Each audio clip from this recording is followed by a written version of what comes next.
I'm Ellen McCauley, and I'm at Pray It Up in Syracuse, New York. And one other thing I wanted to mention about today is what Catholic Observance Day is today. Same place? What is it? Louder, somebody? The presentation, also called Candlemas. The presentation of Jesus in the temple. Every Jewish baby, every woman whose womb was open had to present their child at the temple 40 days later. So today is 40 days from Christmas. And today is the presentation of Jesus. So I wanted to also talk about something very important. Who was at session 17? Raise your hand. How many people here were in 17? Come on, more of you were in 17. I'm not going to call on you. Raise your hand. Okay. So you were all in session 17 when I weighed 248 pounds. How many people here were in session 18? Session 18, that's the last one, the one just we finished. Okay, so you were all in session 18 when I weighed 196 pounds. So what happened between March of session 17 and December of session 18 that I was able to lose over 50 pounds? Whole30. And tonight, I wanted to say to you, you know how you see those movie stars in there? I really think you should use the Swiffer mop because I use it and it's fantastic. And that movie stars never mopped one day in their life. They're saying the Swiffer mop is fantastic because someone's giving them $1 million to say the Swiffer mop is fantastic. I'm saying that the Whole30 program is fantastic because in 11 months, I have lost almost 60 pounds and I had gone through a 6-year plateau where I was doing good things, people. I was eating less, I was eating way too less. I was moving more, I was praying, and I wasn't losing. I was discouraged. I went to the doctor, what's wrong with me? Sherry told me about Whole30, wasn't listening. Saw a few things on Facebook about paleo and people trying it, wasn't looking. One of my friends, who I actually ran into and they had lost weight, said, yeah, I'm doing this Whole30 program. I go, this is like the third time I've heard this. She goes, I got the book right here, look at it. So I sat there looking through it, and I said, well, I don't know. It's not going to work for me because I don't eat much dairy now. I don't eat any sugar, really. I said, I don't think it'll work. The first week, I lost 5 pounds, and I was a believer after that. Now, the Whole30 program was started to lose weight and reset your metabolism for 30 days. It's a 30-day plan. And you might say, well, Ellen, I'm a little confused here because you've been on it 11 months. The reason I did that is because of what I'm going to talk about now. If you've never tried giving up your evening glass of wine or your Saturday morning pancakes, or you live in a household where people don't eat well and don't even want to hear the words Whole30, it probably seems very daunting. But I'm going to tell you that change is always uncomfortable. We don't evolve unless there's a little discomfort. We don't change unless we change. And in order to heal our bodies, sometimes we have to do something revolutionary. The reason I stayed on it are these 30 reasons right here. You'll sleep longer and more soundly. You'll have more energy. I have been sick one time in this whole year, and it wasn't my fault. I said to the ER doctor, did I do this? I've been trying to watch what I eat and exercise a lot. And he goes, it's a virus. The virus don't care what you weigh, what you look like. The only thing that a virus will do is it'll kill you if you're not strong, and you're in great shape. So because I was in great shape, it didn't kill me. Amen to that. You'll wake up feeling optimistic and alert. There was a time where I couldn't even say the things I said at the beginning of this meeting and not cry. There was a time where I couldn't lose my sister and not always think of it. And there's faith and feeling well that come in there. But I'm better. I'm at more peace. And a lot of that has to do with faith, but a lot of it has to do with what I'm eating. You'll say goodbye to digestive distress. My friend was always taking those Nexiums. She doesn't take them on Whole30. You'll be happier. I am happier because finally I can eat food and really enjoy it. I go out to eat. I go to parties. The only time I've diverted in a year or 11 months was a few cocktails on vacation, a few on New Year's Eve, and a little sliver of pie.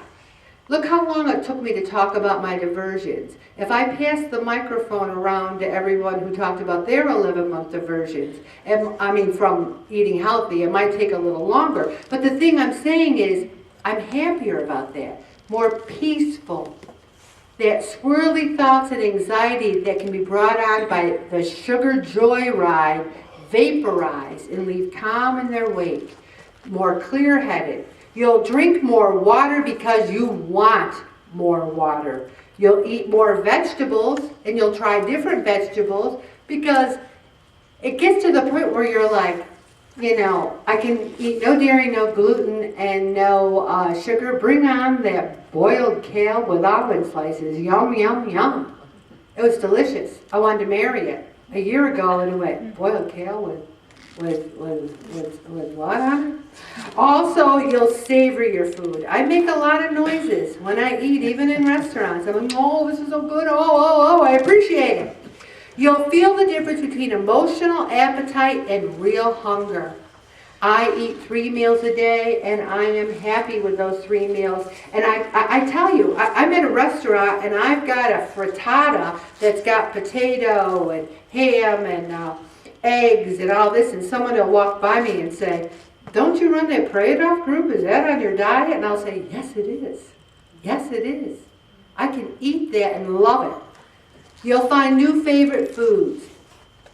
For those of you who are going to try the Whole30, they just came out with a brand new recipe book, a cookbook.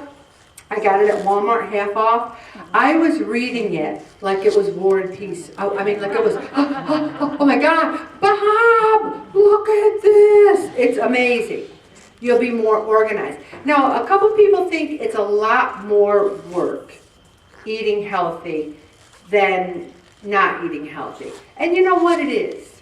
Because it doesn't take a lot of work to pull into the drive-thru at Burger King and say, I'll have a Whopper, large fries, and shake. That's not a lot of work. But if you're going to make yourself boiled kale with some sliced almonds, but the thing is, aren't you worth it? Aren't you worth the little extra that it takes to be healthy? Also, you'll know true willpower. Because, listen to this, most of us tend to blame ourselves for lack of willpower. But the truth is that much of our mindless eating is driven by our hormones. When we manage our hormonal response by eating the right foods, the correct messages about hunger are delivered through our bodies. No superhuman self-control required. I'm reading another book called Food Freedom Forever by the same author of the Whole30 program. And I always say if there's not books in heaven, I don't want to go. Because I have at least 5 or 6 books on the go at all times. And I know there's books in heaven because God knows I want them. So, this book, Food Freedom Forever, is so powerful because I finally feel, I don't want the cupcakes, I don't want the bagels, I don't want the cream in my coffee because I know how it makes me feel and I don't feel good. You'll slay your sugar demon. I like 18, you'll make new friends. I really haven't made any new friends, so I guess I have 29 out of the 30, but I like my old friends. Also, you'll positively influence others. Every week people say, how much weight have you lost? I like that sweater. Where did you get that sweater? And here's what I'll say. For 10 years, people would say, I have some clothes. You want them? I'm like, yeah, sure. And like any 14s or 16s, I would turn my eyes to heaven and say, I'm going to save this, Lord, because someday I'm going to be in there with your help. So I have bins of clothes. I got rid of my 1820s because I will never be there again. I didn't save them, I got rid of them. You save them, you're saying to yourself, I might gain that weight back again. Got rid of them. And anything I want now, I've been saving over the years. It's a beautiful thing. Your skin will be brighter, your hair will be shinier, and your tummy will be flatter. You'll have more energies. I could never have exercised how I exercise now if I wasn't on the Whole30. I want to. I like it. You'll feel accomplished or maybe even a little smug about it. I try not to be smug, I really do. You might lose weight or gain muscle or both. Your body image will improve. If you look at Whole30 as an act of self-care, then affection, love, acceptance, and celebration of your body, how it feels, what it can do, the amazing things it carries you through every day, it'll surely follow. Food will become important and less important. And I like that. Important and less important. It's important because I want my breakfast, lunch, and dinner. But it's less important because I don't feel deprived. I don't feel, poor me, I can't eat a half-gallon ice cream, or poor me, I can't eat 20 Christmas cookies, or poor me. You don't care. You stop dieting and you just eat. I got to read this.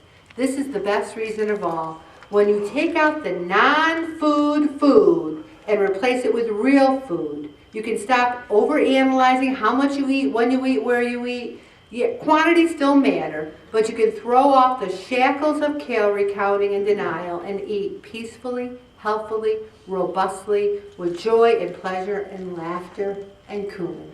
I'm going to stop right there.